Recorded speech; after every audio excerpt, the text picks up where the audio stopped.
Hey there, are you grieving the potential loss of a loved one or feeling overwhelmed with the loss of someone you care about? If so, you're in the right place. Lisa Hartung here, and this podcast is designed to guide you through topics surrounding death and dying. We'll dive into multifaceted aspects of grief, offering you a blend of personal stories, expert insights, and practical advice for your grief journey. May this be a safe space for you to learn, listen, and ask questions about your own life and loved ones. So grab your favorite beverage and let's dive in. Welcome back to another episode of Giving Grief Grace. I hope you all are having a wonderful day and enjoying the weekend. I am reflecting on this episode airing on 8/23, and that is a super special date in our family. 51 years ago, on August 23rd of 1975, my parents got married. 46 years ago, on August 23rd, 1980, my mother and father-in-law got married. 8 years ago, on August 23rd, 2018, my husband and I got married. Love never dies. My mom and my father-in-law have both passed away since their wedding days, and they are still very much with us every single day. And that's something that I hold very close, and it's really meaningful. And so when my husband and I first started dating and we were talking about our families and how much family meant to us, and we found out that both of our parents had gotten married on 8/23, we were like, obviously, we're going to get married on 8/23 as well. So we did. And in 2018, that fell on a Thursday, which is a very non-traditional day to get married. But that date meant so much to us. And so we had the wedding day, and it was just with our closest family members. And it was just such a sweet, heartfelt time. And I'm so grateful for the memories that we made.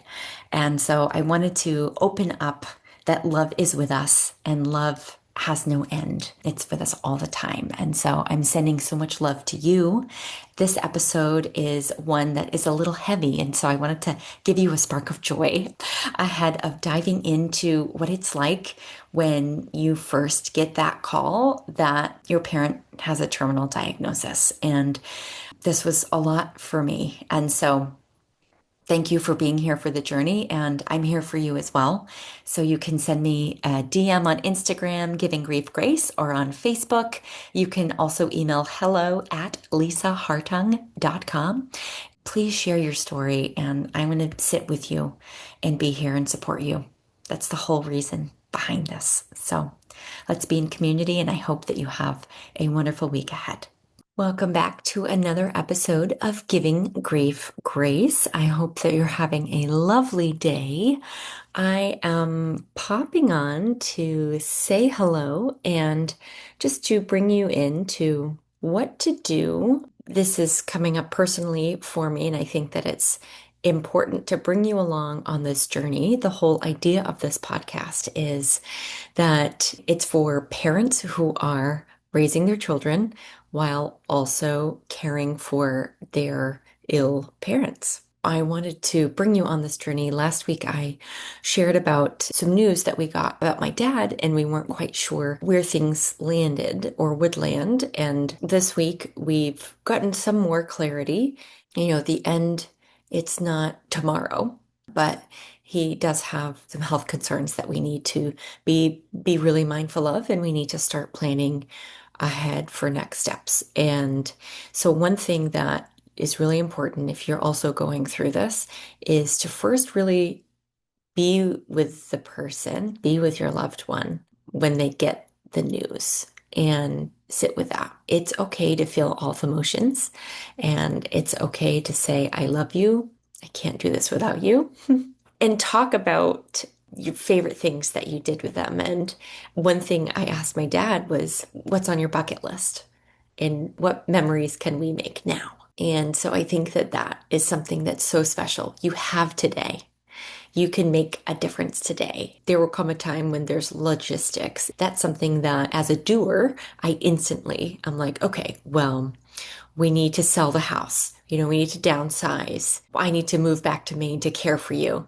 And it's like, well, let's just see how things play out. My husband is the one that's like, okay, let me do the research about the scientific background of whatever this is. And then let's see, let's talk to some specialists and see what's going on. And I think that it's important to lean on your support network. You don't have to go it alone. Again, as you're a parent and you're trying to care for your children and be present for your children, but then also be present for your parents and your loved ones. Slowing down, being present, and feeling the feelings. I've been a mess all day, and that's just part of it. Like not suppressing the feelings, but then also saying, okay, I am acknowledging I'm having this grief, and it's because I love them so much. And it's because I care so deeply about them and I want them to be okay. Also, we've talked about this before, letting your colleagues know. So that's something that we had a team meeting this week, and I let everyone know, hey, I was at home. We got some tough news about my family, and here's kind of what's going on. Just so that they know and they don't think like, oh, well, you're not getting your project done on time. Oh, because you're dealing with this huge life change that's coming. Yeah, you absolutely want at least someone at work to know what you're going through. Maybe it could be someone that has walked a similar path. Again, there are support networks out there. We always have an idea of what we would do if we were that person that's either sick or going through this. But ask them. My dad's care, I'm going to be his best advocate because he isn't always the best. And my mom isn't around to do that for him. And traditionally, she would have. She would have said, all right, like, get off your butt. Let's go. We're going to do this. But without her around, he lives alone. No one is pushing him to go to the doctor. That's when I noticed some changes and I said, we need to go to the doctor now. Now we have the results. It was confirmed what we thought it was. It's important for me to step back and say, all right, I don't need to fix everything. He needs to be on board with it. And if he's not on board with this care, that's something that I have to deal with. And that's something that you might be experiencing as well. Maybe you have a parent that's hard-headed. My mom was Christian Scientist and she was not interested in doing medical treatments. And so we have to honor our loved one and what their wishes are. Asking those tough questions, what do you want? Not assuming that we know best. And oof, that is hard as the child, right? You want the best for your parent. They're going to cope and they're going to deal with things in their own way. And we are there to support them. And so that's something that's hard. And then next steps is setting yourself up for success. So getting your care team together. And do you need to see specialists?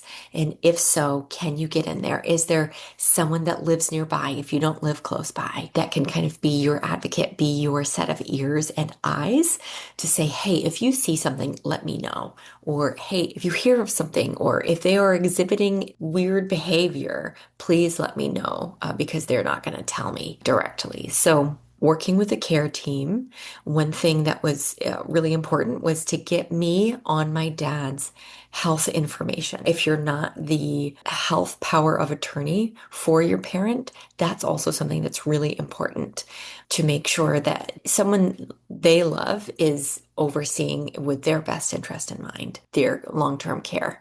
And then thinking about facilities, and we've talked about this before, but utilizing the employee assistance program to help you, if you're not in the area, to help you find resources so that you don't have to do it yourself.